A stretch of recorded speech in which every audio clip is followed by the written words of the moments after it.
Hey, folks, welcome to a new episode of the Whiskey Ring podcast. Today, I'm going over to California, not a new state, but one that I do enjoy visiting, especially to talk about new distilleries and in new cities that we haven't been to before. So, talk to us about the Hotaling and Co. profile, including Junipero Gin, uh, Old Potrero Rye, and Hirsch American Whiskeys, for which he is the head distiller and head blender. Please welcome on Mr. Kevin Aslan. Hey, thanks for having me. So, let's just jump right in about the Hotaling, origin story and how you got involved. Sure.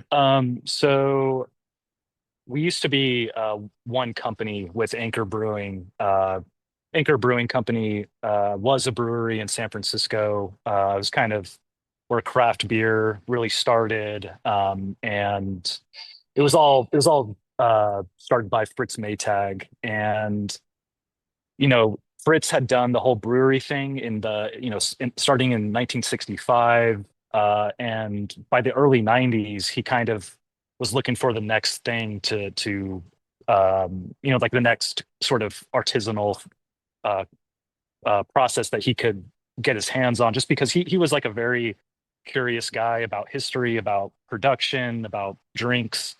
So he set his sights on distillation, rye whiskey distillation specifically. So we got licensed to distill in 1993, and immediately the production on Old Potrero began. And the real sort of key points here are he wanted to use 100% malted rye, and he wanted to have it all be pot distillation. So there were a lot of challenges there, especially getting pot stills of the size that he wanted, especially back then. But that's where the company really started, and I joined Anchor Brewing. We used to be called Anchor Brewers and Distillers in 2011. So I was on the beer side for about 6 months, and I did everything from, helping the brewers or helping the fermentation team, bottling, painting pipes above the brew house, like whatever needed to be done. I was there. And after about 6 months, they kind of asked me, like, where do you want to go? Like, which department? That's kind of how it used to work there. And, I told them I wanted to be in the distillery. And yeah, that's literally how it started. So I know in the history, so you've recently taken over from Bruce Joseph, who was, the head distiller since it was started in '93. Yeah. Oh, yeah. So you got to work with him for a good long time. Uh, Bruce started working for Fritz right out of college. Like he didn't. Yes. It seems like from interviews he didn't really have a. Not that he didn't have a plan. That's not what I'm trying to say. He didn't have time to formulate a plan. He was just like, I'm gonna go do something. A friend introduced him and he was like, okay, gonna do brewing. Um, so, but in your case, you had a brewing background and spent 6 months in the brew house, so you had that experience as well.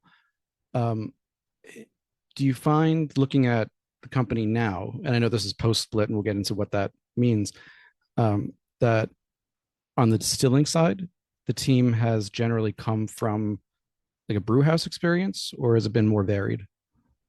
It's definitely been a brew house experience. Bruce, he was God, he started in, I think it was 1980, and he brewed until, yeah, I guess like 93-ish.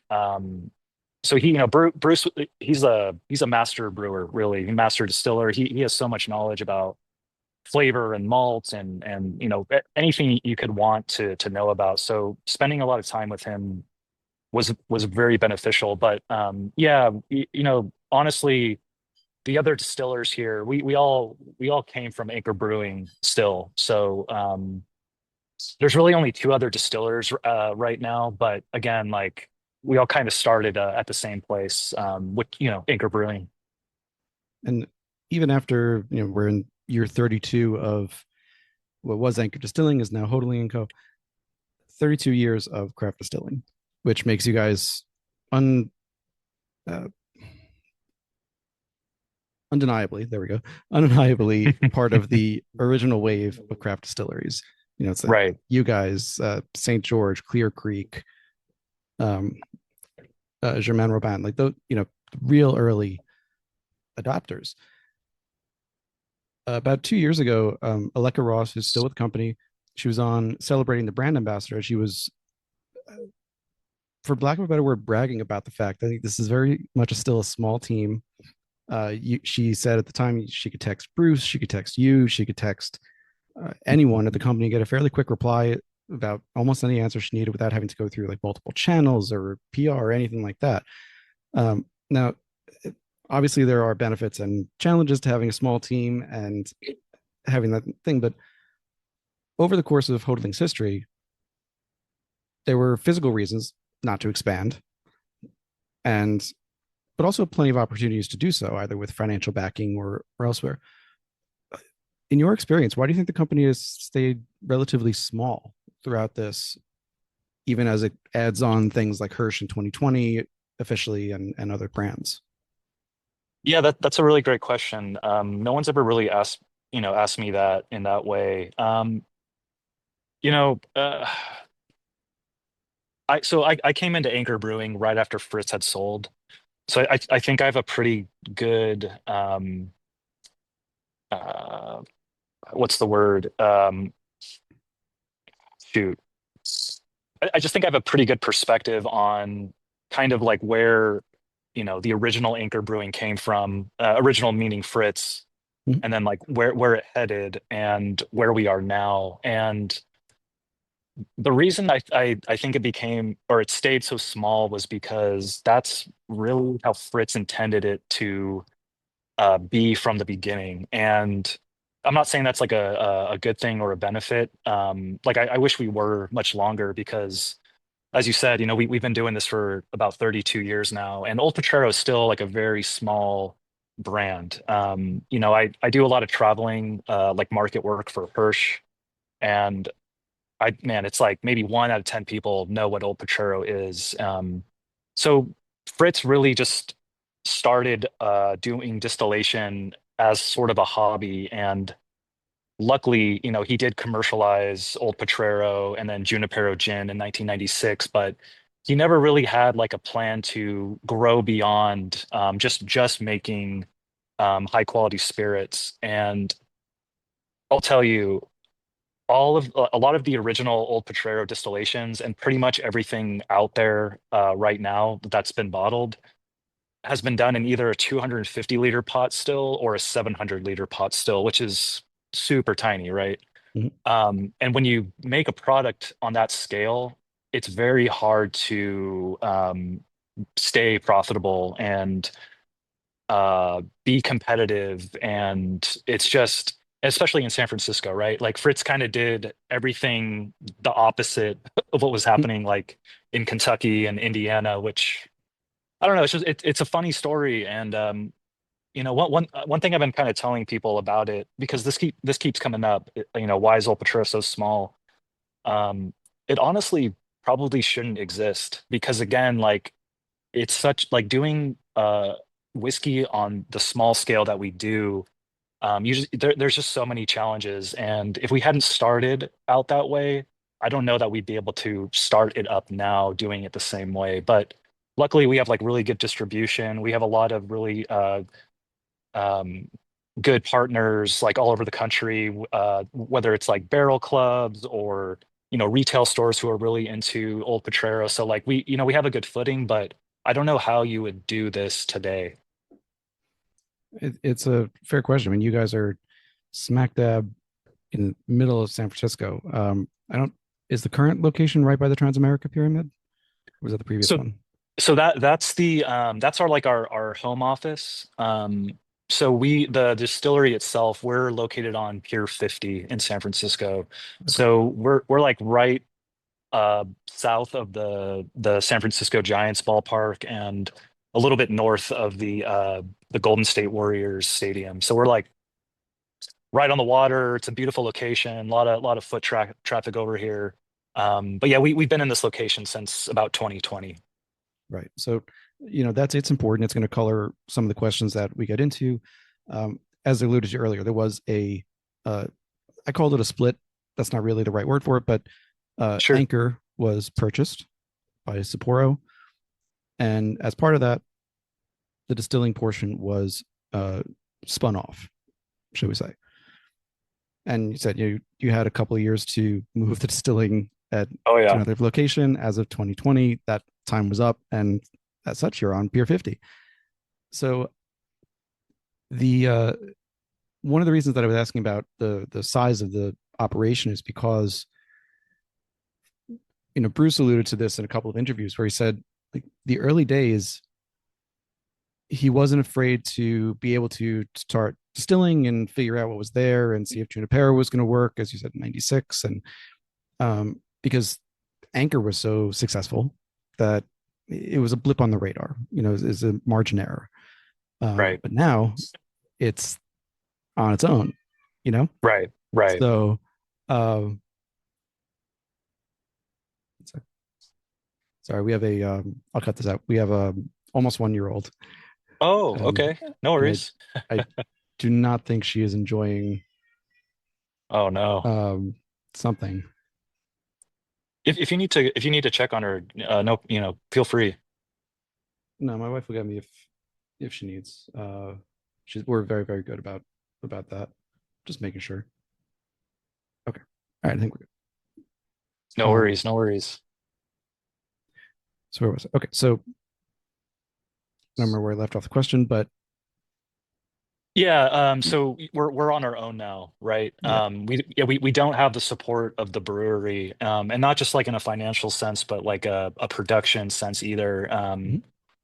So we did our all of our own mashing at the brewery. We did all of our own, everything except for we didn't have to deal with like yeast collection or like sort of all of the um day-to-day stuff that goes into running like a facility the size of Anchor Brewing. So there's been a lot of challenges, but the the one thing that really is sort of like our bread and butter is Junipero Gin is like probably I don't know it's been good for us in terms of keeping the distillery moving and keeping the interest there.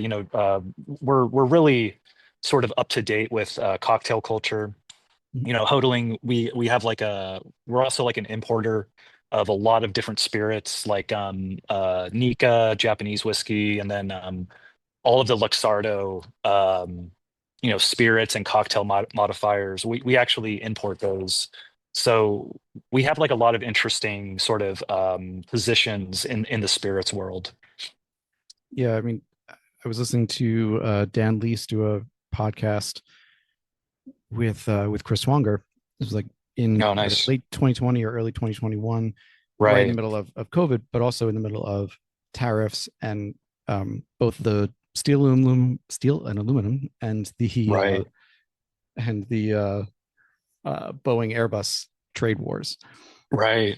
Now it's 4 years later, and we're in a whole different and yet eerily similar position in that way. This is looking at Hotaling larger, as you said, as an importer in particular. Um, Sure. how is that affecting the company as a whole? Surprisingly, I mean, I haven't really noticed anything. I'm sure if you talk to some of our operations people, they'd have some stuff to tell you, but I really don't know. A lot of our glass comes from overseas, but other than that, we've been pretty lucky with the tariff situation so far. Um, I can tell you, like we were thinking about doing some like out of the United States like focus markets. But since the tariffs, we're sort of rethinking what to do with Hirsch and Old Potrero, and so honestly, we haven't really been impacted too much yet. But I'm sure we'll start to feel some of it later this year. As you said, the Old Potrero, Hirsch, Junipero they have been really domestic products. There's not a lot outside the country at this Right. time. So That being said, though, it's worth noting if we're looking at international markets, that's a sign that you've got some growth, uh, some room for growth, shall we say? Sure. And of course, having Nika and the Luxardo line, I don't know how it compares exactly dollar for dollar with having Anchor behind you, but I mean, it's not a bad position, I would imagine. To It's helpful. It's It's helpful. helpful. Yeah. So yeah, as I mentioned earlier, so Bruce is now retired, just a couple months ago, Yeah. after I think you said 1980-ish or 85, something in that. He was there a long time. Let's put it that way. Yeah. um, Yeah. Oh yeah. um, but for you've been there 14 years now too, so you're not new to the scene. Uh, so I'm curious how the transition has been, and like how early on did you know you'd be next in line? Yeah, so uh that's a no one's really asked me that yet either. You got good questions.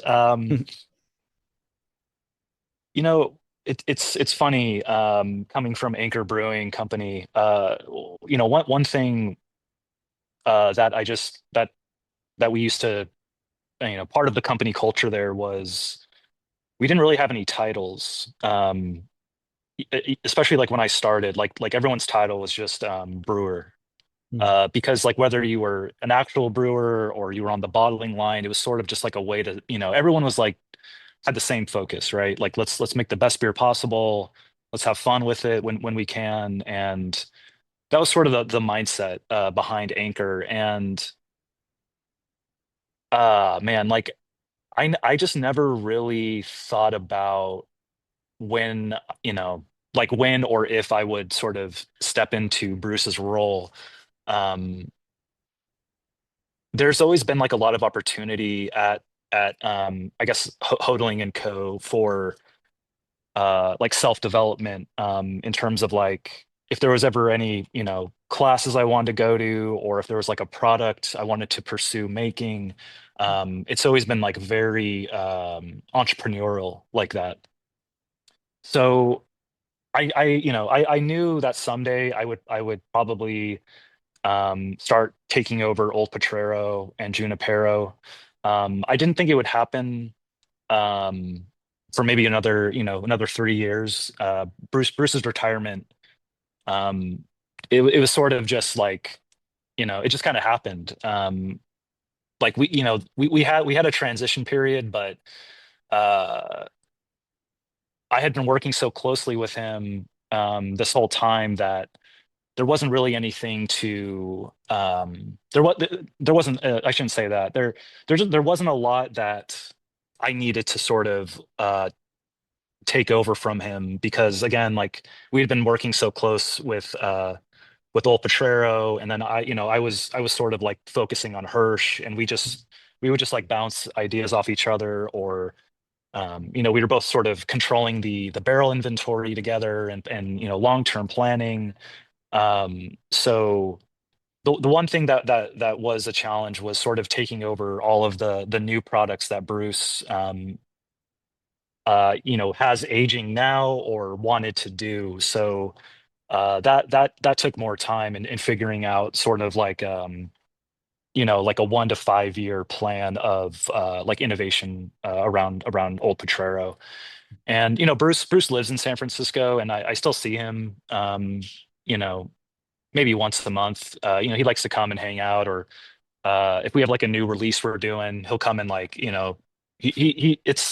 was such a part of his life that I don't think he could stay away, regardless of, employment status. So, um, yeah, I never really thought about it to be honest. And I know that sounds crazy, but I always felt really good about like just being at this company and my title has changed from distiller, lead distiller, innovation distiller, head distiller that, I kind of just, when it's ready, that whatever it may be, I know it will just kind of come my way. And I just hope I'm ready, when it does. And this whole head distiller thing, I think I was ready for it. So it's been good. And Bruce has been super supportive.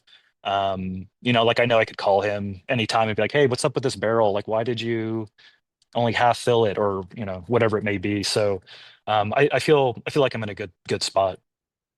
I mean, it's good. A warm handoff is becoming a little bit more common, but it's also fairly common in this generation of distillers to, unless you have like the family connection kind of thing of the heritage distillers, you're maybe staying for a couple of years and then going to the next one. So the fact that he was there so long and you had so long to work with him, I'm sure made it, as you were saying, a much easier transition and a much cleaner one.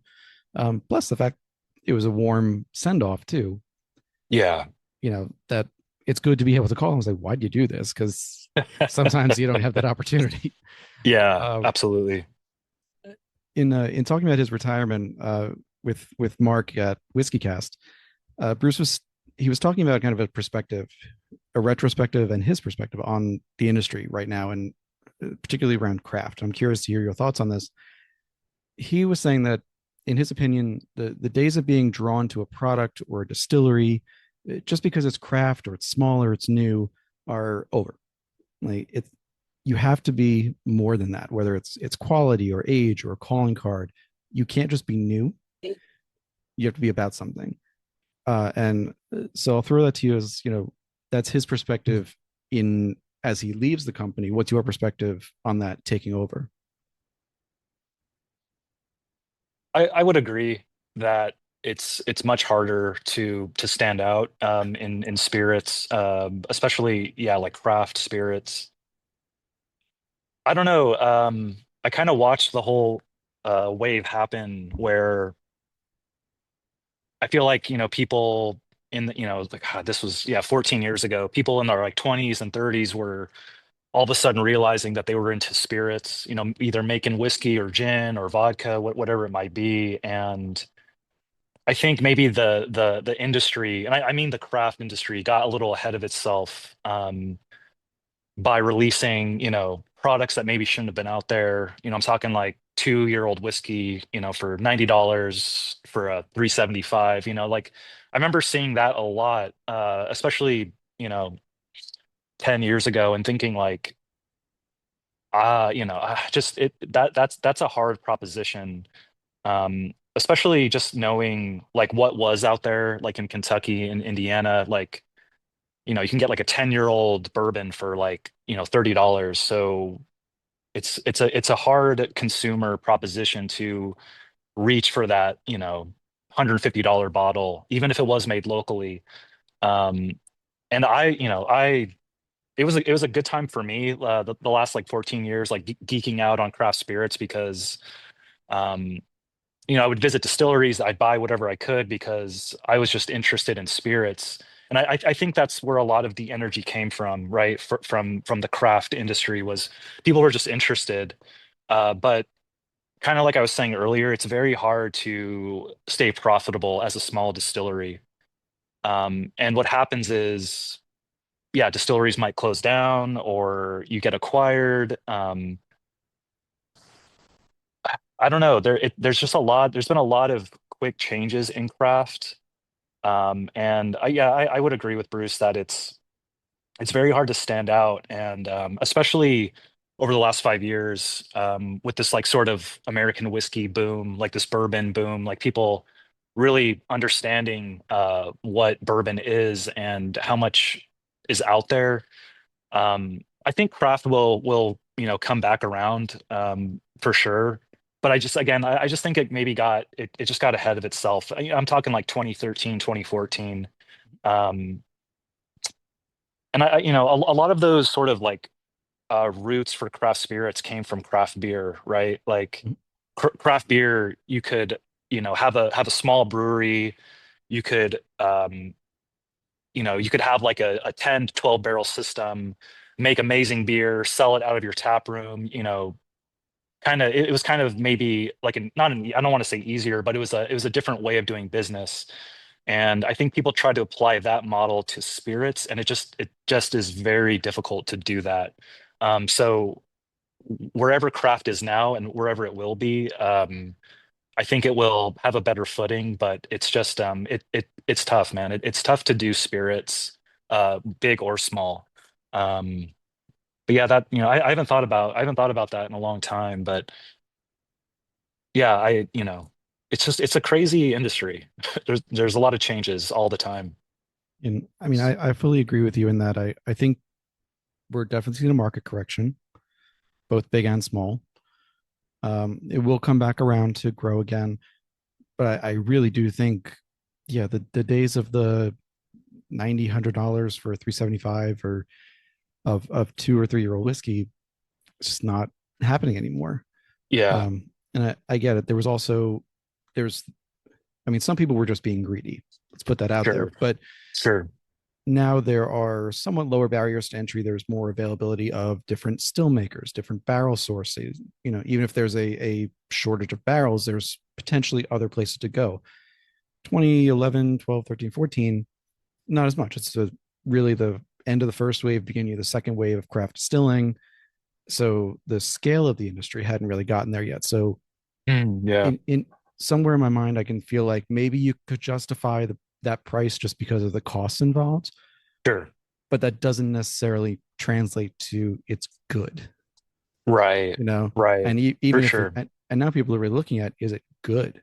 And even Right. if it's great, am I spending that kind of money on a 375 Yeah, or even a 750 of something that's 2 years old? So right. I definitely hear you with that.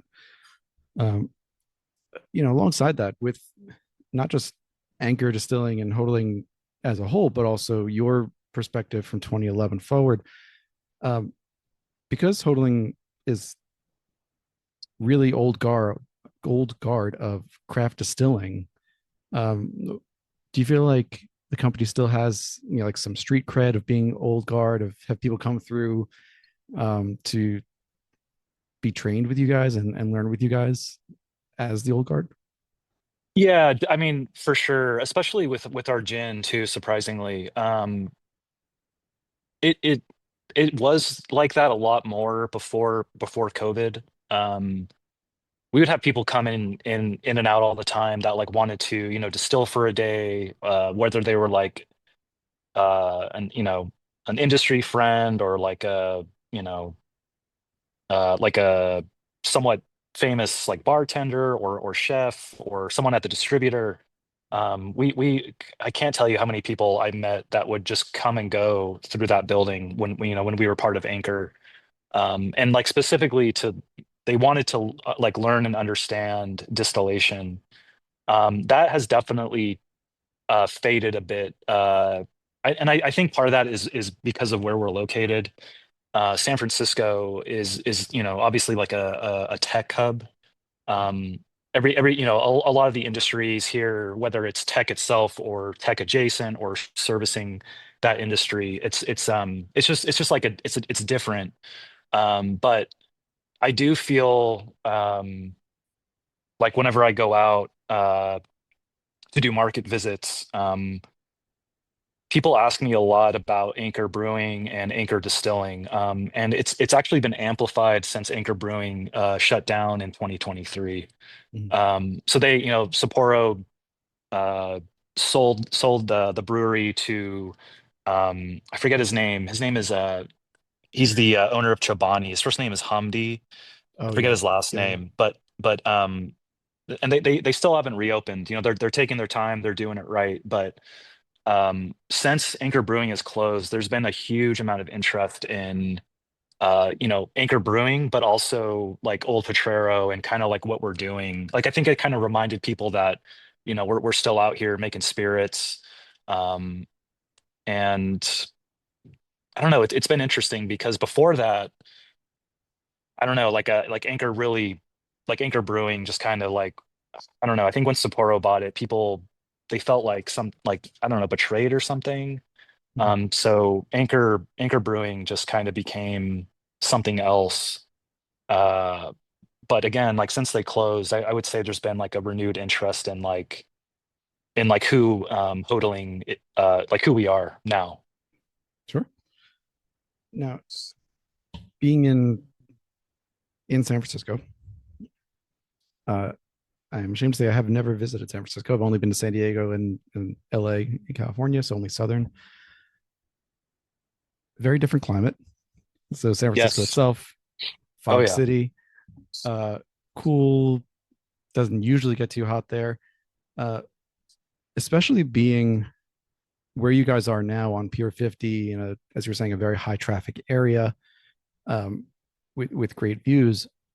I'm always curious to ask in city distilleries about the minutiae of like what is required with zoning and safety measures. And you've got the added thing of also having earthquakes. So, um, what is all of that like for you guys? So it's a challenge. I mean, always, right? Probably anywhere in the United States, like you're gonna have to jump through a lot of hoops. Luckily for us, we we moved into Pier 50 in 2020, and there was already a distillery here before we bought it. Um, it wasn't a whiskey distillery; it was a gin distillery making 209 gin. So um, we got really lucky. The facility was already bonded, was already set up for fire. Um, you know, we had all the emergency exits we needed, so everything was kind of already in place for us. And when we were at Anchor Brewing, it was the same kind of thing. I can't speak to what it would take to do it now, just because I've never gone through it. But I am sure it would be a huge challenge in San Francisco. It's very hard to do um, a distillery anywhere, I'm sure, but San Francisco, like with the limited amount of space and the density of the population, you're going to have to do, I'm sure, a lot of extra work to please the fire marshal and make sure the city is comfortable with you being there, because I wouldn't say San Francisco is like anti-manufacturing. It's nothing like that. It's just the city has just gotten so tech focused over the last like 25 years. I mean, even more, maybe 30 years, that um, you just don't see a lot of manufacturing here. So, you got me thinking now, like what would it take to start a distillery now in San Francisco? But I'm really not sure. Probably a lot of headaches. Probably, yeah.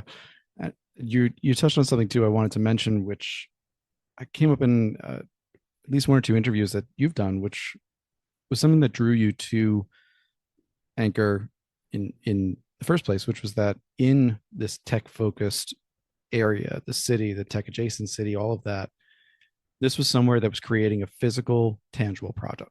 I don't know why I'm struggling with my words today. That's So, all right. so you were creating something physical, tangible. It wasn't out in the ether or on the internet. It was something that people could try and taste and see how it was made. Yeah. Um, and I can see, especially in the environs that you're in, that's to your point about is it a manufacturing or anti-manufacturing? It's not. I get it. It's not anti-manufacturing, but at the same time, I've made this point before that, like in here in New York, the distilleries are on the outskirts. They're in the Navy yards, in the industrial zones of Brooklyn, well, at this point, mostly Brooklyn. Um, Right. Right. and that's just where they are because that's where they could find buildings and zoning and safety when they opened up. Uh, so yeah, I'm curious what it would take now.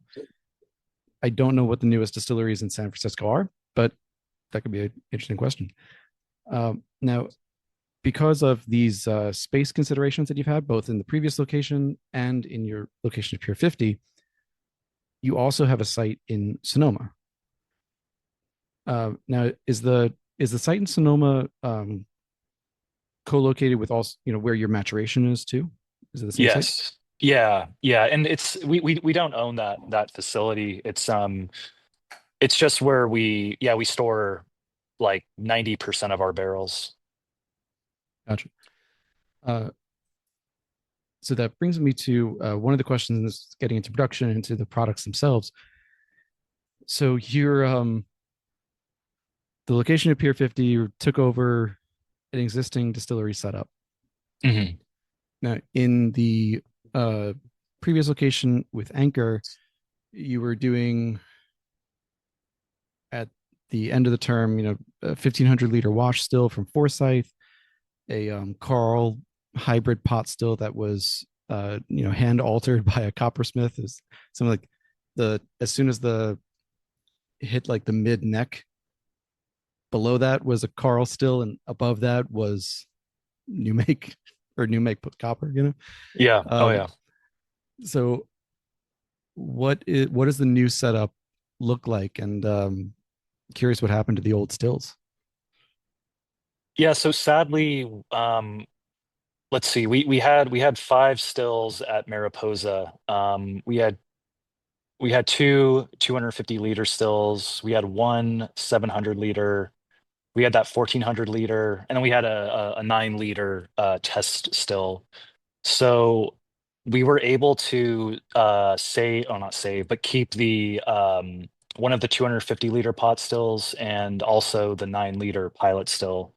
The others, unfortunately, we had to sell off because this was 2020 and it was such a crazy time.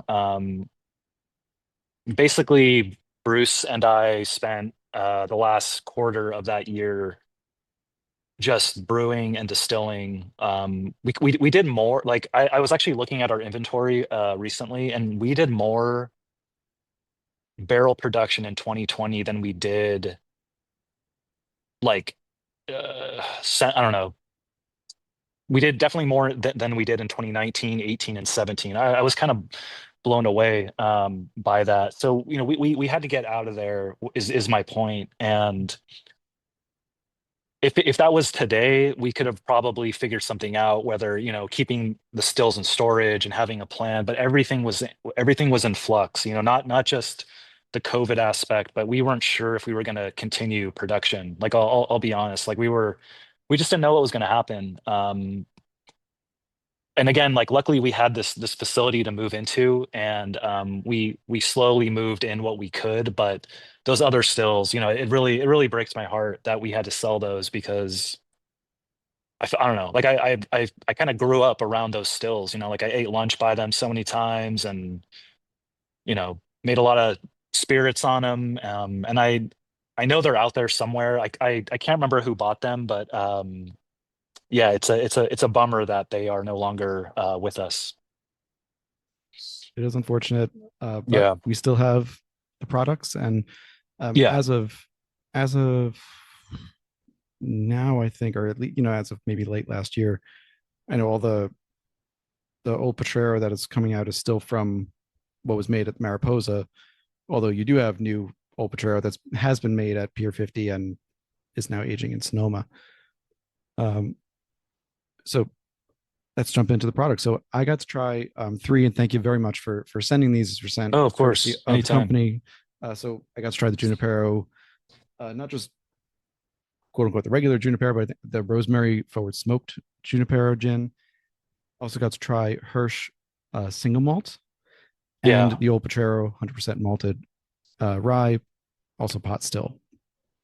Uh, really enjoyed all three of them. We'll try to fit all three of them in. I want to start though with Old Potrero since that is the Yeah. first. Absolutely.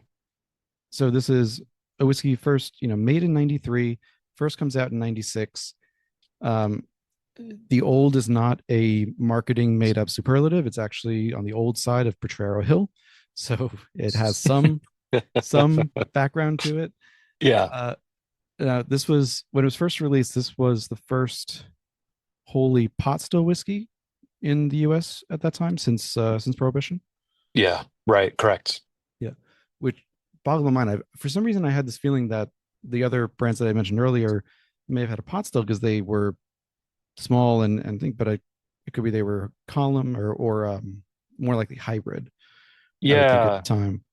I mean, I think everyone else was doing brandy.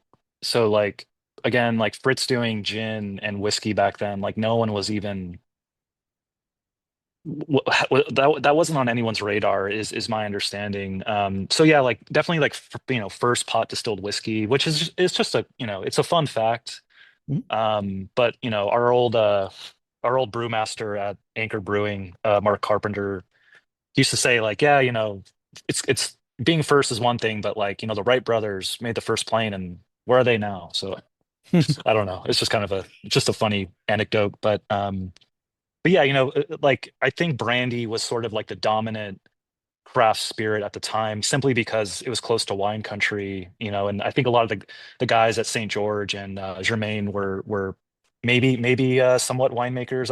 I don't know, but um, I don't think they were doing whiskey yet, is my understanding. Maybe they were, but They may have been playing around with it. You guys came out with it first for sure. Like you beat Clear Creek by 2 years. okay, I want to say I'm trying to remember from my interview with St. George. I think theirs came out in '97. I want to say so. You beat that okay, for a couple of years. Germain, I've not had the pleasure of interviewing yet, but I would really love to at some point. But they're also not known for their whiskey making. They're really doing right, brandies and the ODBs right, and things like that. right. So it it, it fascinated me to be starting with a pot still because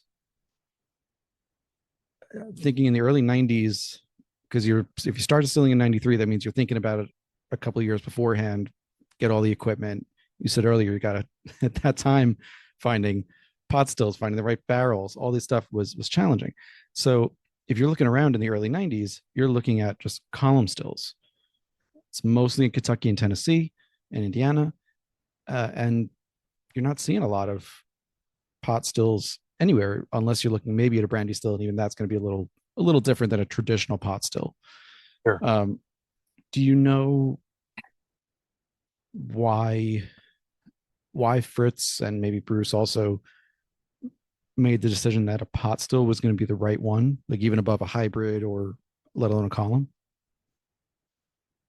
Yeah, I mean, there's probably a few different versions of this, but Fritz, he was very interested in history. I don't want to say specifically American history, but he was a history buff, and when he knew he wanted to get into distillation, he spent a lot of time at the Library of Congress reading about distillation because back then there was no, God, I sound so old. There was no internet, there was no any, AI. So he had the luxury of you know, time, and he had a lot of patience. So he read about distillation, and it struck him that uh, there seemed to be a trade-off at some point in American history where the column still took over, right? You can make a lot more at once. You still get an amazing product. Like it's not that it's better or worse, it's just different, right? So I think it struck Fritz that there was no one doing pot distilled whiskeys anymore, and he he was also very into science, obviously, having restarted Anchor Brewing and doing that whole thing. So I mean, I can just imagine him kind of realizing that he had the ability to do this, right? Like he had the capital to do it, he had the space, he had the team to do it. But I mean, he was just so into like the historical aspect of beers and wine and spirits that he really wanted to make a whiskey kind of like like George Washington would have made. Washington had a rye distillery, I believe, and that was also like another source of inspiration for Fritz, was trying to make truly old world style spirits. And I don't know if that's like a term. You would probably know better than me, but like that's what Old Potrero is. Like it's as close to the old world as you can get with a whiskey, I would say, an American whiskey at least. And just knowing Fritz, like I spent a little time with him, but I can just imagine him running just based off of that fact alone, that he could bring back this sort of old world style of making spirits, and he could do it. I'm sure he knew he could do it well if he really took the time. And what he ended up with was Old Potrero. And at the time too, if you ostensibly can't look inside the U.S. for for guidance on what a pot still looks like. I mean, even at that point, and this will come up again in the Hirsch conversation, like Schaeferstown closed down in Pennsylvania. And at that point, that's the last, I think that's the last pot still or hybrid, excuse me, that was operating at the time. Right, Um, right. so there's no one there. So on the other side, you can look to potentially Scotland, not so much Ireland at the time, but Scotland, where you've got to be a pot still to be called single malt and other. I'm butchering the regulations a little bit. I know. Bear with me, listeners, on that. But the point being that almost all of it's made on a malt, at least, is made on the pot stills. And but it's so you've got a kind of a dissonance that you have to deal with. You're looking at a style that is historic, but no longer extant. You've got stills that might be used in Scotland, hence you've got the Forsyth pot, um, and but also you want to take that, make an American whiskey with an American quote unquote grain being rye. Right. Um, I'm just thinking now, and this wasn't a question I had written down. Do you know if in addition to the work at you researching at the Library of Congress, things that if there were other distillers that the guys reached out to ask like, how do you do this? Yeah, absolutely. So Fritz, his sort of, connection to the, the old world spirits, was Dr. Jim Swan. So, Jim Swan was, I don't know his whole history, but he was like, he's a legend. He's been a part of so many distilleries in America and around the world. He was I believe he had a PhD in chemistry, and he was sort of like a consultant for many other distillers. And I don't know how Fritz met him, but um, Jim Swan was Fritz's sort of what's the analogy here? I don't know. He was sort of, I don't want to say mentor, but he was like the guiding light Mm. for a lot of what you know where Fritz wanted to take Old Potrero. Um, I don't know if he talked to anyone else. Like I'm sure he did, but Jim Swan was somewhat involved with the distillery, even um, when I was there, and not like in any large capacity, but he, anytime he traveled through San Francisco, he'd come and say hello, and him and Bruce would talk, and I would just like sit there and like listen to them talk for a long time about whatever. It was just like a trip. You know, it's funny. I don't know, like when you like realize where you are, sometimes it's just like listening to these two guys talk about whiskey, and um, I don't know. Jim Swan was he was a legend. But yeah, he really guided Fritz through like kind of doing spirits like on a not just like the science part, but like the practical part too, like what you want to like look for and listen for like during distillation. Talking about cut points and what you can expect for heads, hearts, and tails. And I've actually been looking through like a lot of our old files here, since Bruce had left, and like there's like a lot of notes with like with Jim Swan. It's funny you bring that up because like I've been thinking about him a lot the last month or so. So it's funny that this comes up, and I hadn't written down that question. Normally, I would include a question like that, and for whatever reason, I hadn't.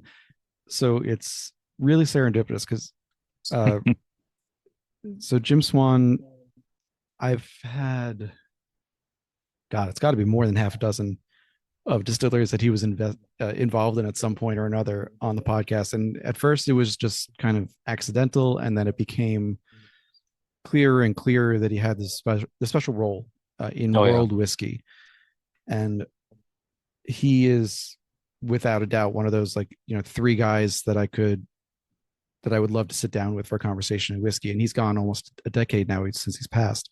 Yeah, Um, geez. but knowing that he was part of it to me just adds so much to the story as someone who knows about him. he's known for doing malts around the world, M&H, Cavalon, multiple in Scotland and England, um, but not frequently at all really. I don't think he's been mentioned in an American context Oh, really? before this. Huh. I'm pretty sure. Maybe I'll go back and double check that, but I don't No, remember one offhand. I think you're right. You know, now that I'm thinking about it, no, that's interesting. Yeah. Huh. Wow. Okay. Yeah. That a lot of when I bring them up, like around like Americans, I feel like you know some people know him, some people don't. But God, the guy Yeah. was he was a legend, like for real. Yeah. Usually, if you think American whiskey, they usually go with Dave Pickerel, and no disrespect to his memory either, since he's passed as well. Yeah. Yeah. Um, Same kind of idea though, that just they put their stamp on a style of whiskey and were so prolific in doing so.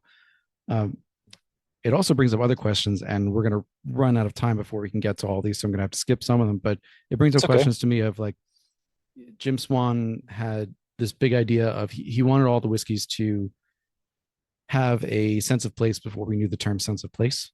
So Okay.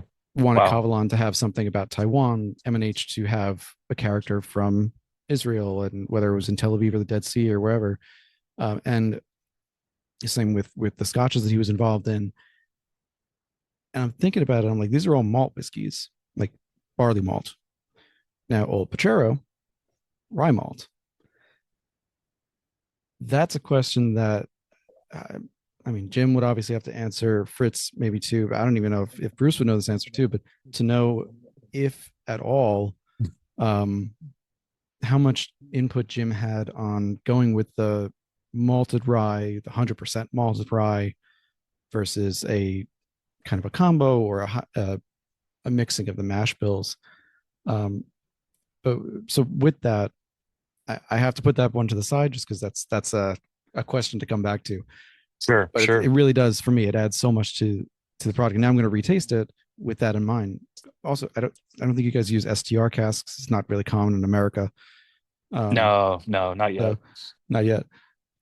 So anyway, so Old Potrero, this is the first time that I've had this product. I have had a couple of other Hirsch products. I don't believe I've had the single malt before, but I had tried maybe some of the bourbons and other releases.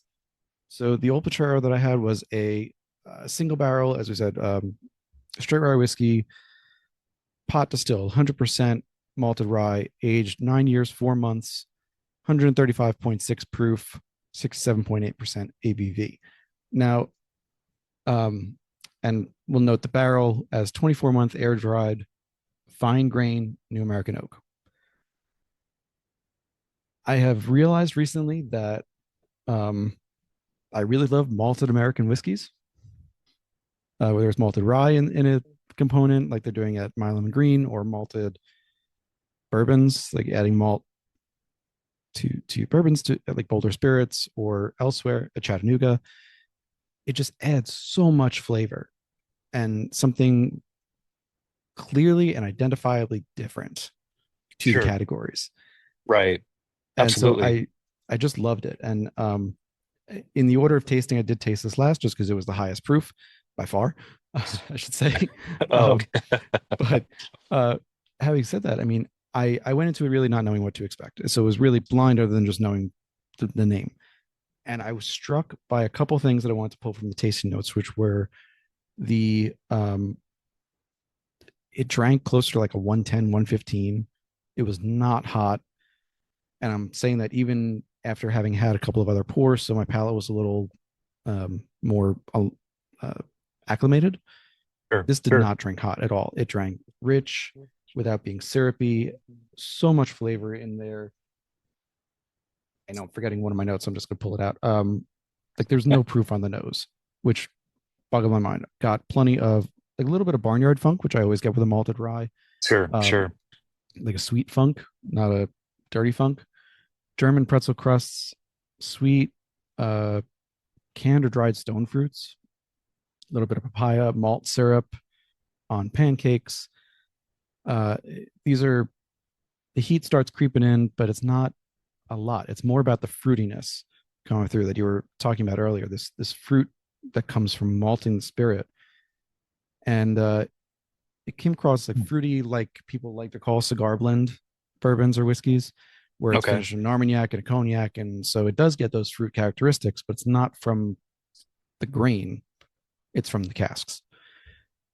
So this is all to say, I really loved this product. It was absolutely a bottle that I would go by myself. I'm looking forward to sharing it Awesome. with friends because obviously I can't drink everything that comes in my door safely. So so I share it. So, but it's one of those in particular. I love sharing all the bottles that I get, but there are certain ones that I get that are like, I wish I didn't have to share this one because it's Yeah, right. so I loved it so much. No, thank Um, you. Seriously, thank you. so it was so that's all great. And I want to jump into the mash bill being 100% rye, 100% malted rye, excuse me. The malt is the important part there. You alluded to this earlier. So looking for, an 18th, 19th century style of rye or style of whiskey, period. Bruce made an interesting point on Barrel to Bottle. It was the Benny's podcast in 2023 that like if you're going back that long, you may not have known the term diastatic power saccharification in the same way that we know it today on the scientific level, but they would have known if you don't malt it, it doesn't nothing happens. Right. There's not enough sugar availability. So I'm I'm curious to ask if you know this. Like today, we know you don't need 100% um, malted of any mash bill to have enough diastatic power. With barley, you usually consider it's about 12%, somewhere between 10 and 15, but 12 is usually the number that I get told of what you'd need to sacrifice a a bourbon mash bill. For example, you need about 12% malt mash bill, and that's why a lot of the Kentucky mash bills have the malt at 10, 12, 15%. Okay. Um, for a rye today, do you know, like, diastatic power speaking, like what percentage you'd need at a minimum to be able to have 100% rye and a portion of it malted? Oh, I think it's about the same, is my understanding, about like 10 to 12% malted rye. If you want to do 100% rye, you probably need like at least 10 to 12% malted. Um,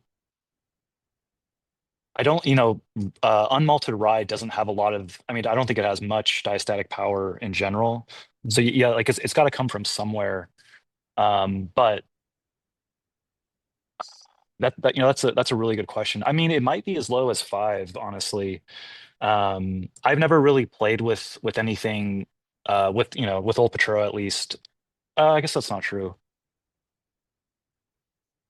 You're revealing your Sorry, secrets, I see. I know, no, I'm just thinking now. We used to do this Dutch style gin with equal parts barley, rye, and wheat. But now I'm just like thinking about a bunch of stuff.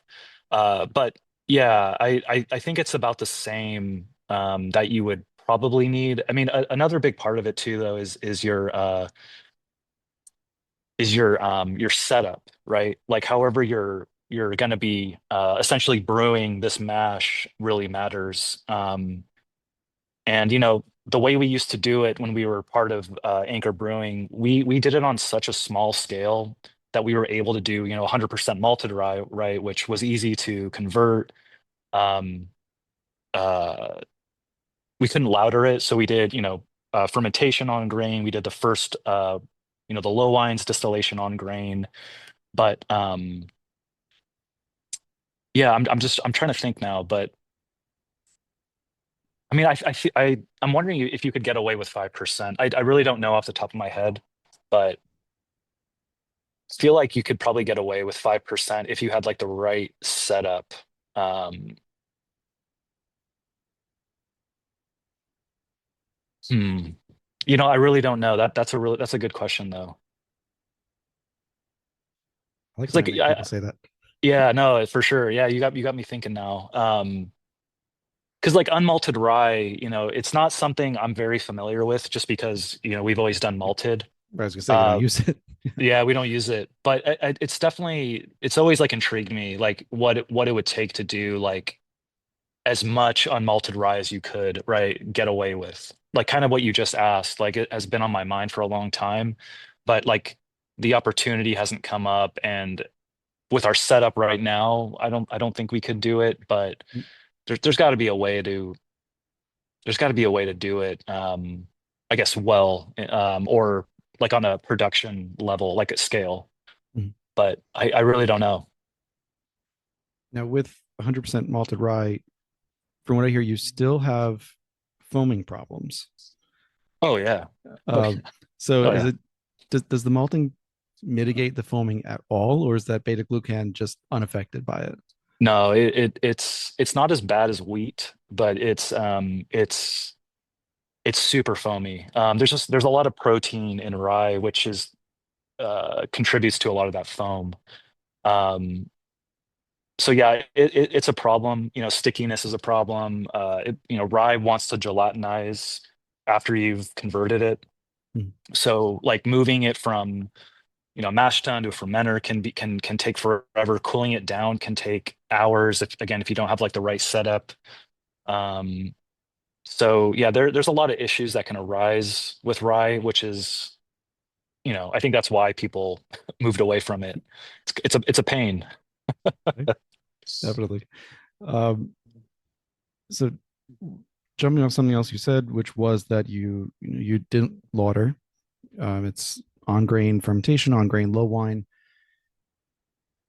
While I'm going to try to skirt around an NDA here, or a secret here. So while you were you being the company was Anchor Distilling, you're using Anchor's ale yeast, their workhorse yeast. It was an ale yeast, top fermenting, and because you were part of the brewery, had an unlimited supply of it.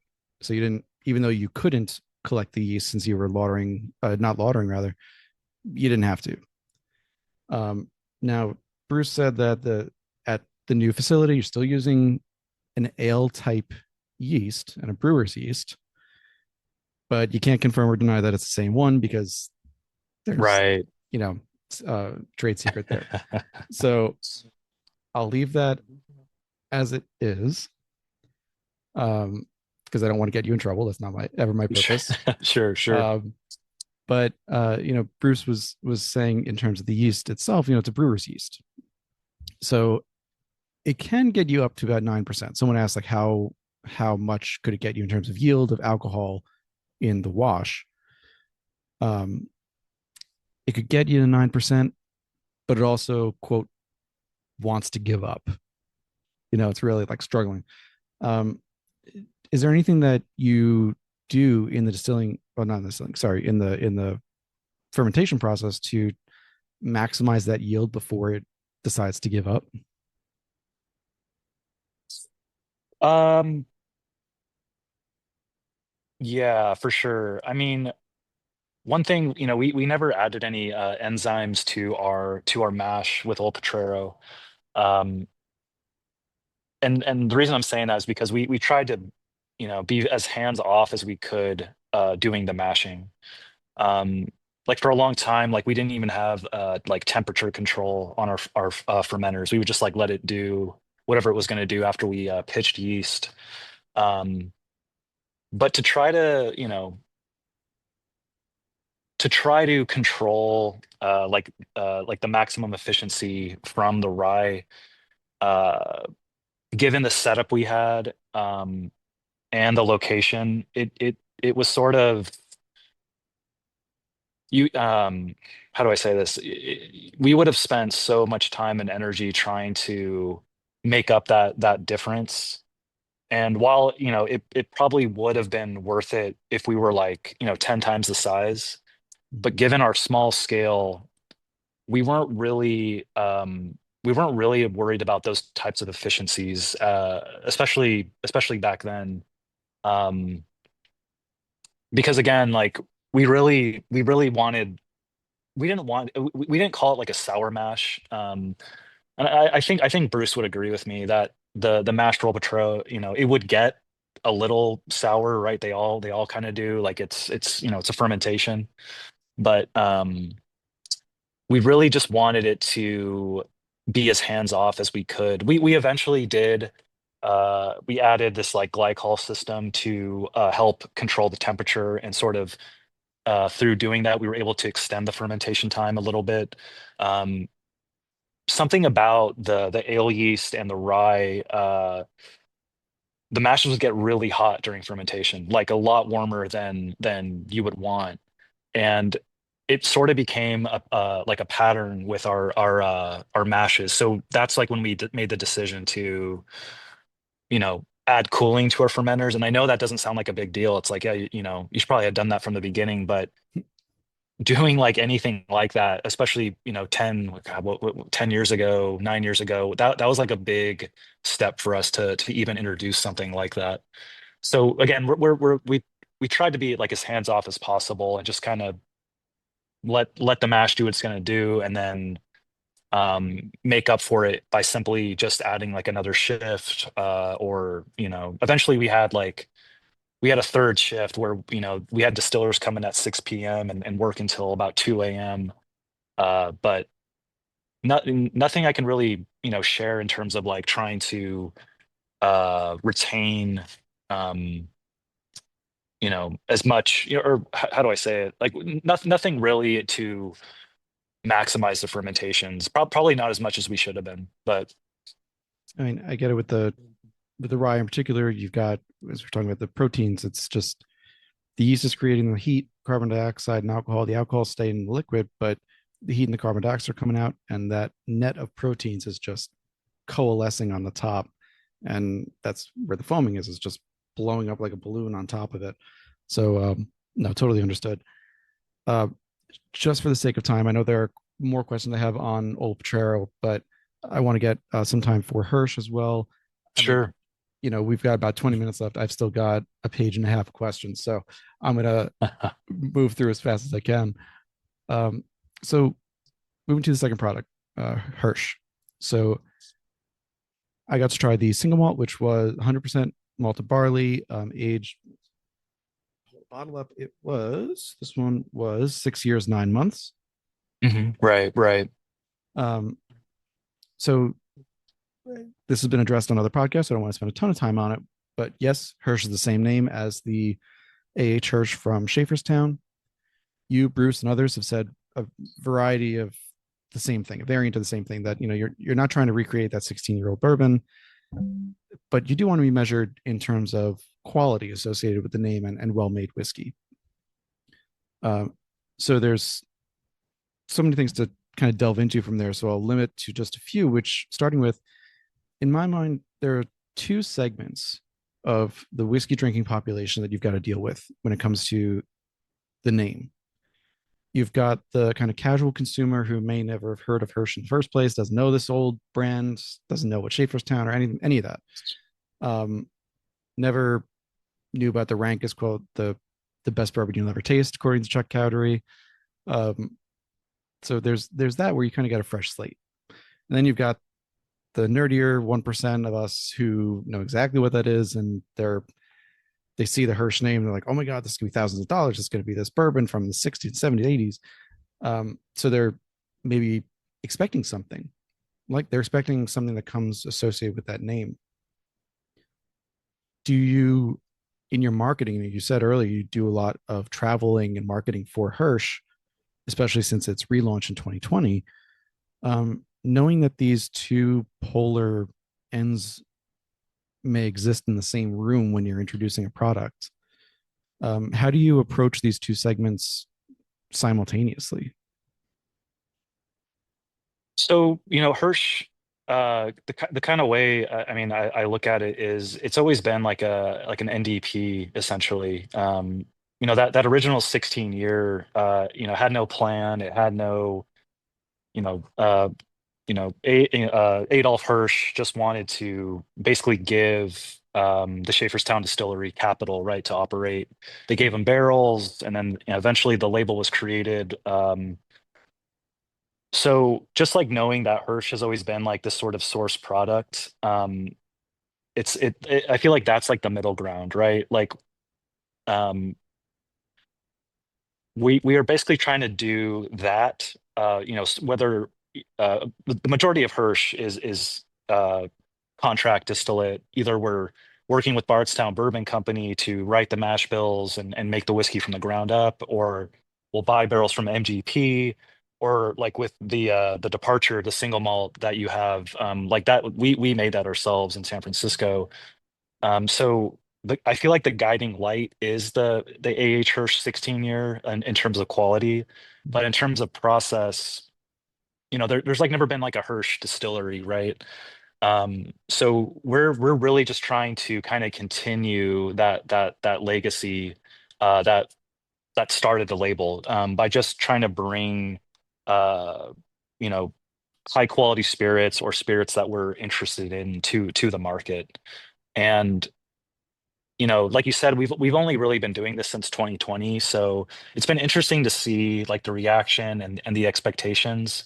Um, because like when you're starting against like a 60, like the best bourbon you'll never taste, right? It's challenging to sort of meet any expectations, like with the sort of more advanced whiskey drinking community. But I think like with our like Hirsch Double Oak, and then like with like the Departure, I think we're starting to get the message out there that we are just whiskey nerds ourselves, and we're really just trying to bring whiskey that we like to to people like you. I find it not funny, but like ironic, I guess, in a sense that Hirsch, the name, is known for this singular product, but for Hotaling, for you guys, it's really the experimental line. It's where you Yeah. get to play around with a whole different, all the different styles that you like. Oh yeah. Um, it's as I said, it's either sourced or contracted still from multiple places. MGP, Bardstown Bourbon. You've been working with the MGP team since 2012, Bardstown since 2017, plus your own distillate for the single malt. Um, the I know you said like only since 2020, but Sure. realistically, this has been going on almost 15 years. Yeah. Right. Um, Right. so before the, as I said, we said this earlier, before the anchor split, Bruce had talked about having that successful brewery operation had allowed for experimentation from a financial standpoint. Um, Now, the fact you were able to start sourcing and contract distilling in 2013, 14, 15, 16, 17, not release until 2020, I think speaks to that as well.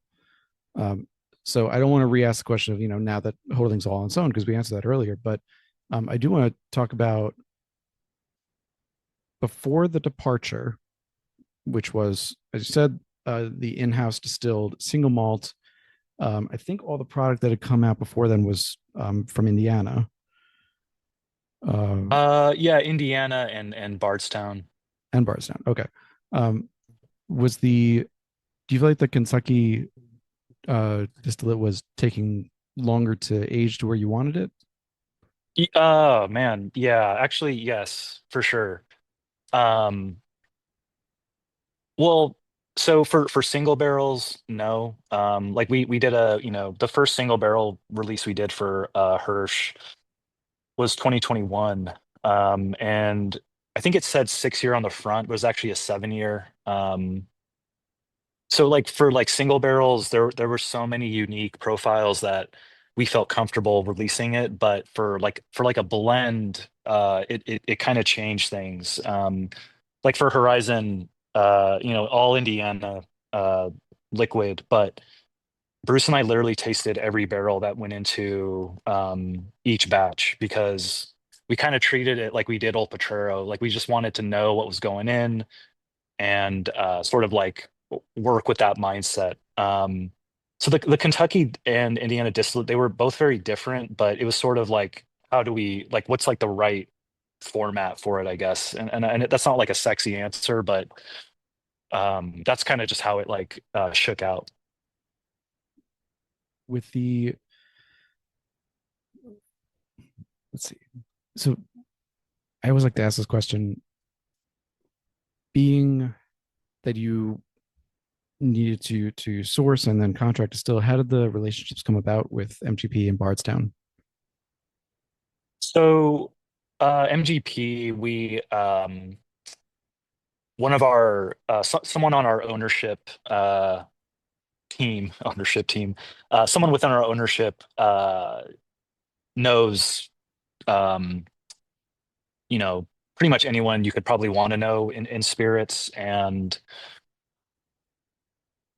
basically in 2012, Bruce and I were told that we had to sort of start thinking about Hirsch, right? Like, what is this? What is this gonna?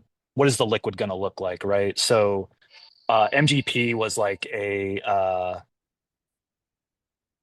I don't want to say like an obvious choice, but it just made sense for us because we already sort of had this relationship with them. I believe we sold them some used Old Potrero barrels in the past, so the connection just kind of it just like seemed like it happened like overnight. Like one day we didn't have any samples, and then the next day we had like 50 barrels worth of sample or 50 like samples from 50 different barrels just like overnight. And then with Bardstown Bourbon Company, we knew we wanted to be like more involved in the process, given that we had this craft background, we had this brewing background. And I don't remember who it was, but we geez, I haven't thought about this in a long time. I don't remember who it was. I can't remember if it was Bruce, but someone had a relationship with Steve Nally Mm. from Bardstown, and it was just like simply like, hey, why don't you come to our distillery that we're setting up? This was like 2016. I don't think I think they were distilling at the time, but Bruce went over there and met with the distilling team and kind of laid out like what we wanted to do. And um, they were, it just made so much sense, like this whole like a la carte distillation a service that they provided, and they'll let you be as involved as you want, right? Like I've spent time there, just like hanging out with the distillers or picking barrels. Like they're such a great partner, that we kind of knew from the beginning it was like exactly what we wanted for the the more like custom spirits we were looking to make. So those are the some of the Hirsch products, but I really want to ask about the single malt because it was really good. No, it was just plain really good. It also had a little bit of that the barnyard funk from I think they're just from the malting For process. sure. There's something that goes in there. Yeah. Um, but it was on the sweeter side for an American single malt. I think it was very approachable. It's at 49%, 98 proof, so it's not going to blow out the palate. 6 years, 9 months. It's not young. Like there were no grainy notes, no young thing. And what's noticeable or notable rather for me about that is that you're using new oak, a mix of char 3, char 4, toasted barrels. And that's on top of the kind of standard barrel that you use, which is that 24-month air dried, extra fine grain or super fine grain. I don't know if it's extra or super, whichever one it is. It's very fine grain. Let's put it that way. Right, Um, right. and so really high quality barrels that originally would have been used by the winemakers. That's what inspired Bruce and Fritz to use those particular high quality barrels. For the single malt, the team wanted to use Maris Otter in particular. So this is it just came up, I think, in my episode with London Distillery Company, which is going to come out before this one, Oh, about cool. how it's an older style from like 50s and 60s. It's predates Concerto Laureate, Diablo, all the ones that came after it. So it's a parent strain. Has not as much yield, but a ton of flavor. Um, was the thought about Maris Otter from the brewing side? Was it from distilling that you'd seen, or the guys had seen? Like, why was Maris Otter on your not only on your radar but the target? So at Anchor Brewing, we were always around a lot of different malt types, and there was I can't remember if it was like if it was like a winter or summer, but Anchor had made this beer. It was a stout. I think it was called like Flying Cloud, and they only did it like a couple times, but the flavor from that stout sort of inspired us to use that grain someday, and we didn't have like a plan for it. And then I don't know, sometime that same year, like American Single Malt started to be in the conversation, right? Like Westland was like just popping off, and then Oregon was doing its own thing with single malts, and I just remember Bruce saying, "Oh, we should use that Mars Otter finally." Like, you know, it's right next to the rye, like literally, like it was just like they were like literally right next to each other. And we're like, okay, well, let's like think about it first, right? Like, so we did some like small mashes. We did some test distillations on. We have like this 9 liter pot still, and the spirit itself was incredible. Like the white lightning or whatever you want to call it, just had so much of that malty, bready, like toffee character. We were blown away. So after all the testing was done, um, it was sort of just like serendipitous that at the time we were Westland's supplier. We were sort of like their in between them and the distributor, like in a marketing sense. But then it was around the time they went to Diageo, I believe. Um, uh, I can't remember who it was exactly, but um, we just knew that like we wanted to sort of fill this gap of American single malt, not just from like our portfolio perspective, but just we kind of saw it taking off from the inside because we would hang out with the Westland guys, and they were around the brewery quite a bit, and they were an inspiration. So. Yeah, I don't know. It seemed like right place, right time. We had the malt. We had Bruce who knew all about brewing, and we just really went for it. We did a lot of we did like a large production run of the single malt, like more than we normally would for especially for like a new product, but we just really liked what was coming off the still. And then from the lab still to the production still, that 1,400 liter pot still you mentioned earlier. Um, it just felt like a home run to us. So we ran with it. I really love it. You've used the word luxurious in the past to describe that spirit, and I think Yeah. Oh yeah. it fits quite nicely. Uh, just as I mentioned, as I said, you're using this mix of barrel types, Yeah. all new oak. I know Hmm. the company tried used oak in the past, didn't really love it. And it was more because you were looking at something like you're aging in Sonoma for the most Right. part, so it's more stable climate than Kentucky, Tennessee, Texas, where you're getting these huge swings. So in those places, used oak might be advantageous, but for you guys, the fear I think was that it was going to be too light uh, without pretty extensive aging, and maybe even then, just might be too light. There might be not enough in the wood to give it body and flavor. Um, that mix of char 3-4 and the toasted barrels, is that a kind of consistent matrix of those three that you use, or are you allowing for variance batch to batch? There there there is an allowance for variation batch to batch.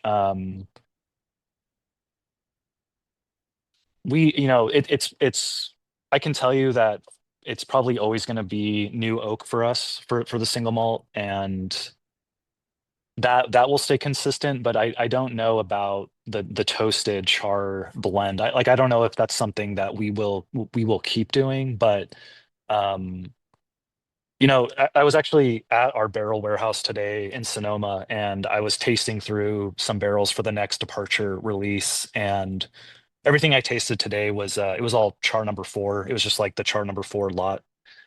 And man, I'll tell you, like a lot of the flavor from the departure, it something about that Morris Otter and the new char number four, three and four barrel, they just really balance each other out. I was really happy with like what I had tasted today. And the toasted, I'm thinking like it's very unique as well, and it might serve better as like something like a single barrel. And again, I'm just kind of talking off the top of my head here, but for us, the goal will always be new American oak for the single malt. And I I'm not sure if that's like in line with consumer expectations. I don't know if there is like an expectation of like used barrels for American single malt, but um, I don't know. Maybe, what do you think? Like, do you see like a lot of used barrels for American single malt normally? I think it's hard to say now with the new like regulations having formally been passed, um, which they that allows for both new and used. Sure. I think for the most part, I'm basing this opinion just on having talked to however many producers I've talked to about American single malt. I think the preference is going to be for new American oak, just because it is that differentiating factor. Right.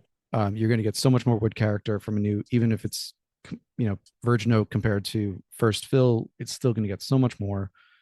Um, it's going to be a little bit sweeter, generally speaking, just Absolutely. because you have those chemicals and those not enzymes, the esters and lignins more available, just in higher quantity, which is going to make it more approachable, I think, to an American audience. Um, so I think that's kind of where I would lean. Is the new oak is where to go. The used oak is definitely useful if you've got like just a super active cask and you're like, oh, this cask is a little too maybe Sure. too astringent or something like that. And that's something I'm particularly sensitive to. So I really hate astringency. Um, no, I'll rephrase that. I don't mind astringency. I hate chewing on a stave in my whiskey. Uh, Can't be too okay. woody. Um, Sure. so like this was not, it had a pleasant astringency to it. And at 98 proof, like the astringency was enough to add body and a little lacquer on the finish. So it stayed on the tongue without being woody. And honestly, at 6 years, 9 months in Sonoma, if it was too woody at that point, there would be other problems probably. Right. Right. Uh, so that's where I'd go.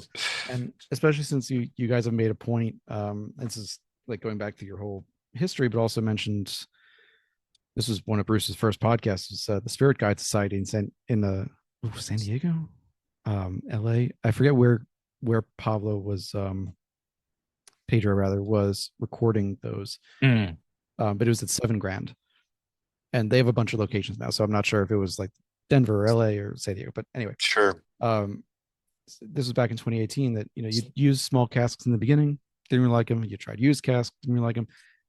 Found the high quality 24-month air dried, and also that you're not you're using American standard barrels just across the board, with the exception really only of using larger formats for finishing, sherry butts, Right. wine casks, things like that.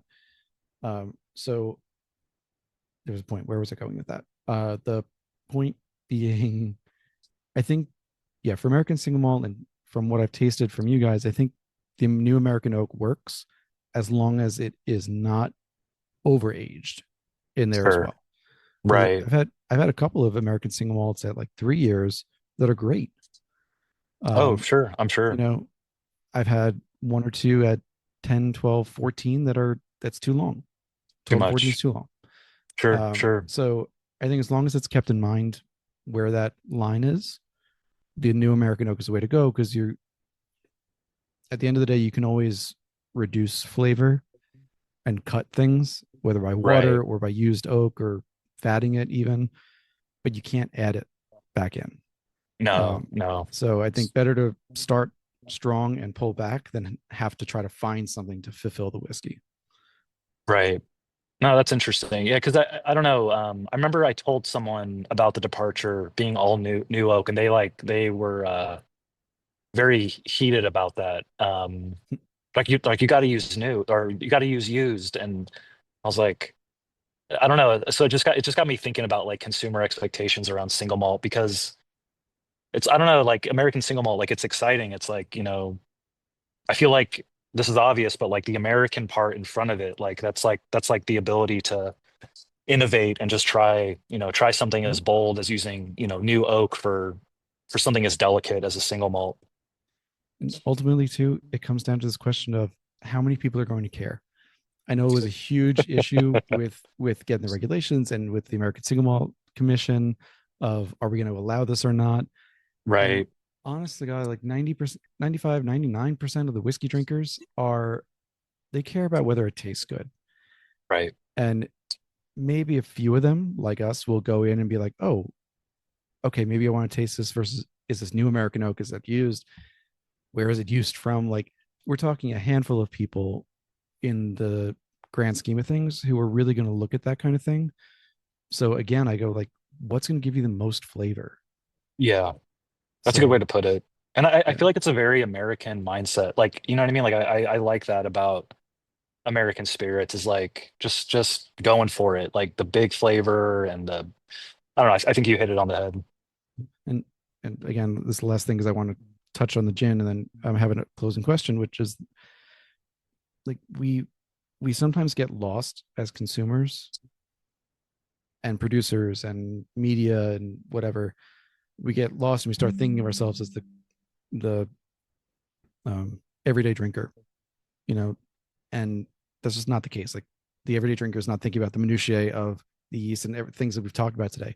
I love that. The people who listen to the podcast probably love it as well. Otherwise, they'd be bored out of their minds or being like, "Why is this guy going off on this again?"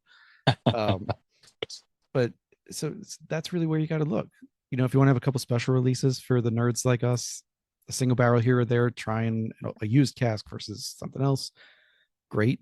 But that's also just survival speaking. Like that's not where you're going to be making the money, and that's not where Right. you're going to have the business survive. So that's kind of how I look at it too. Is like, what is your figure out what the moneymaker is and what's driving the business to survive, and then play around after that. Yeah, no, you're 100% right. Yeah, I agree. So with that cheery thought, I want to just spend a minute or two on the gin. You know, we don't talk about gins a ton on this podcast, but it is Sure.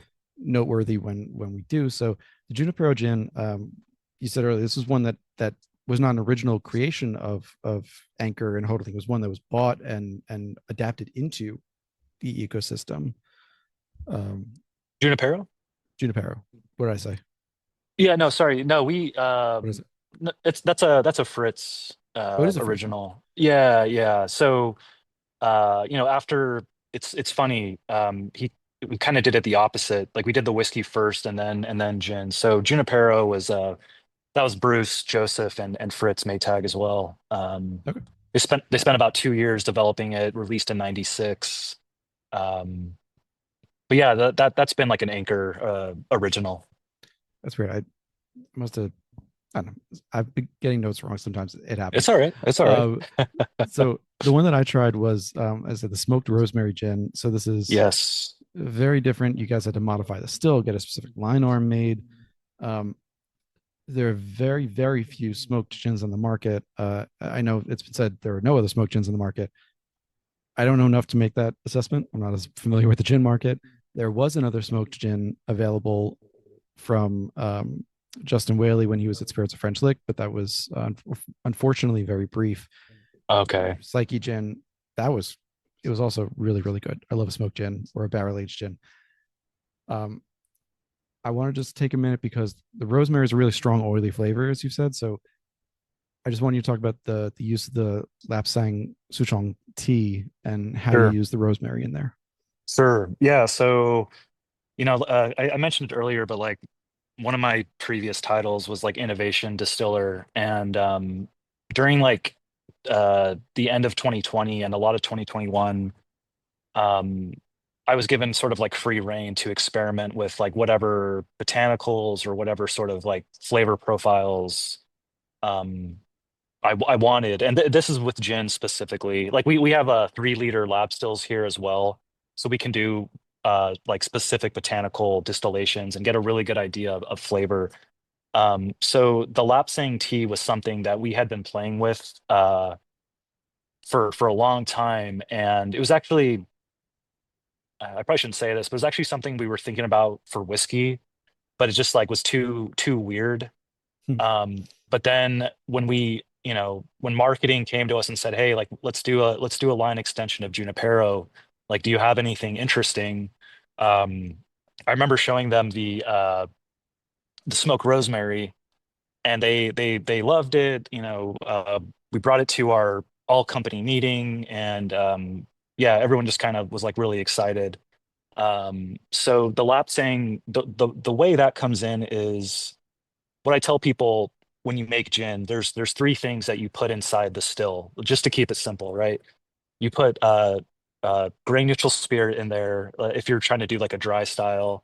Your botanicals, and then you add some water to cut down that proof of the grain neutral spirit. Um, so instead of water, we actually made our own tea out of lapsang and rosemary. That took forever to figure out how to make tea in the way we needed it to work. And then we add that into the still with the botanicals. Um, and we have to run the still a little differently, a little warmer, a little slower. And then I had to get that. I'm surprised you know about that line arm customization I had to do. But yeah, like I have a coppersmith that lives in Sonoma who can make any part you could want really. So he made us this copper line arm that sort of really just sort of like refined and rounded out the flavor of the smoke and rosemary, because like they really wanted to compete inside of the distillation. So yeah, Got it. that's kind of how we're doing it. And there's nothing added post distillation. This never touches a barrel. We're not adding anything into the proofing tank. It's just all the flavor from that gin is coming from the distillation, and it's something we're really proud of, and it kind of feels a little whiskey adjacent, given like the smoky flavor. So I just thought you'd get a kick out of it. So I just wanted to send it your way. For sure. So we're just about out of time, but I want to give you 30 seconds just to answer this question, which is, in retiring, Bruce said to Mark that his legacy he wants his legacy to be that he was part of the team that launched this vision and that he did interesting and unique things. You've been with the company for 14 years, worked with Bruce for a lot of those vision making steps. Uh, and so, on one hand, you already have a legacy, but on the other hand, you have a new one just starting. So, as you start this new chapter, what do you think you want your legacy to be as you take the helm? Wow. No one's asked me that yet. I mean, honestly, I want Old Potrero to have its day, so to speak. Like when Old Potrero came out, it was like a huge deal, right? Like this pot distilled whiskey, small batch, like no one had seen anything like that. And we kind of got lost in the shuffle over the last couple decades, just because again, Fritz started to focus on the winery or the brewery, and then we've been bought and sold a couple times. But I would really love for Old Potrero just to have its sort of moment, because like the bottle I sent you is sort of the kind of quality that like I experience daily with this brand, right? Like as a single barrel, it's just some of the most interesting whiskey that I've had. And I really just want to get it out there. And that is really to preserve the legacy of Anchor Brewing and Fritz Maytag and Bruce Joseph and all of the other people that sort of brought me up in this industry, at Anchor Brewing specifically. And in a way, like I feel like I'm kind of doing it for all of us, and like it means so much to me and everyone else at Anchor Brewing. And I think that I would really like that to be, you know, kind of like what I'd be known for is just getting Old Potrero to just be in the conversation more. That would be enough for me. Fantastic. Love it. I look forward to hopefully it happening sooner rather than later. Kevin, thank you so much for coming on, talking about Hotaling, about Old Potrero, Junipero Gin, about Hirsch, about everything that's going on with this company that is both old and new. Thrilled to just chat with you through it and see what else is coming next. Hang out with me for just a minute after I finish recording. Sure. This has been another episode of the Whiskey Ring Podcast. Thank you, everyone, for listening, rating, subscribing. There will be show notes and tasting notes for this episode live at whiskeyMyWeddingRing.com when the episode goes live. Thanks you all for listening. I'll see you all next week. Thank you.